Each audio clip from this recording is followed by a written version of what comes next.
Assalamualaikum warahmatullahi wabarakatuh. Selamat sejahtera semua pelajar. Okey, kita masih lagi berada di tajuk pembelian secara kredit. Jadi pada kali ini kita akan membincangkan fitur ekonomi dalam pembelian kredit. Okey, maksudnya ialah istilah-istilah penting dalam pembelian kredit. Okey, iaitu pembelian secara hutang. Okey, jadi fitur ekonomi yang pertama adalah bayaran pendahuluan. Jadi, pertama sekali bila kita beli barang secara hutang, jadi kita kena bayar pendahuluan ataupun biasa dipanggil sebagai deposit. Jadi, deposit ataupun pendahuluan ni, okey, jumlah yang perlu dibayar bergantung pada harga barang dan juga mengikut pertimbangan penjual. Dan jika barang tersebut tidak dapat diserahkan dalam tempoh yang ditetapkan, maka bayaran pendahuluan akan dipulangkan semula oleh penjual kepada pembeli.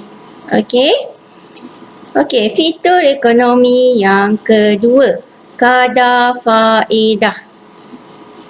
Okey, kadar faedah ataupun bahasa Inggerisnya dipanggil sebagai interest. Okey, bila cakap kredit, hutang. Bila hutang aja kita kena ingat kita kena bayar balik jumlah pinjaman berserta dengan dia punya interest, iaitu faedah. Okey, jadi jumlah faedah ni bergantung kepada bank. Okey, bergantung kepada kadar asas yang ditetapkan oleh bank negara. Okey, dan bergantung juga kepada tempoh bayaran balik pinjaman. Okey, biasanya kadar faedah untuk pembelian kereta adalah tetap sepanjang tempoh pinjaman.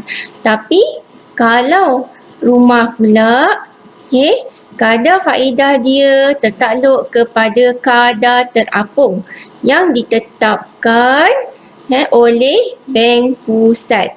Okey, bermakna dia punya kadar faedah atau interest ni dia akan turun naik. Okey, jadi mungkin jumlah yang kita bayar setiap bulan tu dia akan berubah-ubah mengikut kepada kadar asas bank pusat. Okey, contohnya jika masa ekonomi meleset, okey, pada masa sekarang ni, okey, disebabkan oleh COVID-19, jadi bank telah menurunkan kadar asas pinjaman. Jadi menyebabkan jumlah pinjaman yang kita bayar setiap bulan dah semakin berkurang. Okey, fitur ekonomi yang ketiga dipanggil sebagai caj kewangan.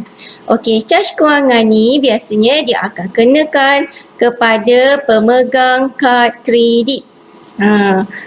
Pemegang kad kredit ni dia guna saja kad kredit, lepas tu tak perasan kan dia dah guna banyak. Jadi kalau dia tak jelaskan ke semua bayaran yang dia telah gunakan tadi, jadi dia akan dikenakan caj kewangan. Okey, jadi caj kewangan ni sebenarnya agak tinggi juga. Kita tengok berapa agaknya jumlah caj kewangan ni. Cuba tengok. 13 hingga 17% setahun. Tinggi sebab tu bila guna kad kredit ni kita kena disiplin. Okay, bila kita shopping guna kad kredit, balik kita terus bayar.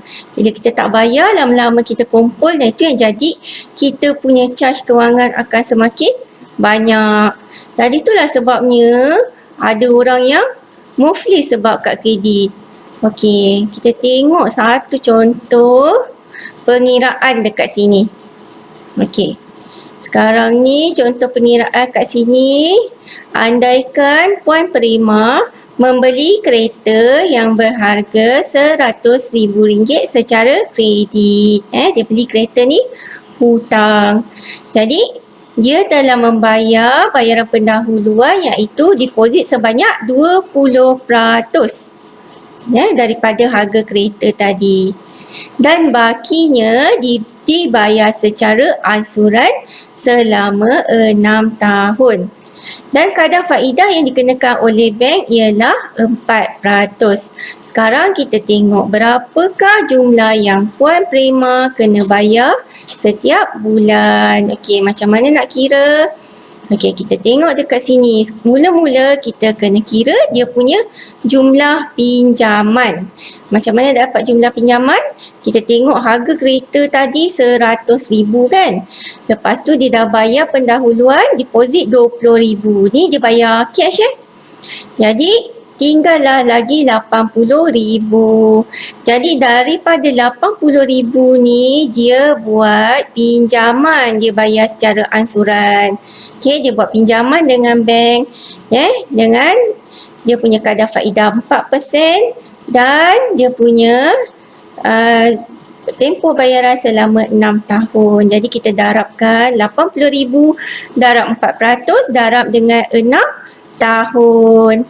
Jadi kita dapat faedah yang perlu Puan Prema bayar selama 6 tahun adalah 19,200. Ni faedah saja. Jadi jumlah keseluruhan yang Puan Prema kena bayar kepada bank ialah jumlah yang dia pinjam tadi 80,000 campur dengan interest yang dia kena bayar pada bank 19,200.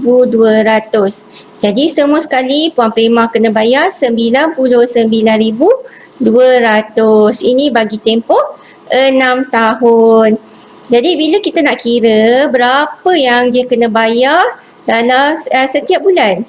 Jadi kita pun ambil jumlah tadi 99,200 kita bahagikan dengan 72 bulan. Okey, mana dapat 72 bulan ni? Tadi 6 tahun kali dengan 12 bulan. Okey?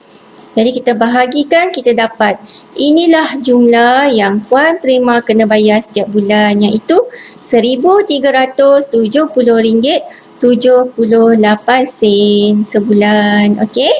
Jadi saya harap semua pelajar telah tahu macam mana nak mengira jumlah pinjaman, faedah dan juga bayaran ansuran. Jadi nanti bila dah kerja, dah beli kereta sendiri, dah senang sebab dah tahu dah nak kira interest dan bayaran ansuran. Okey, kan seronok belajar ekonomi. Kita jumpa lagi pada tajuk lain yang lebih menarik. Okey, teruskan belajar dan buat ulang kaji di rumah. Okey, bye.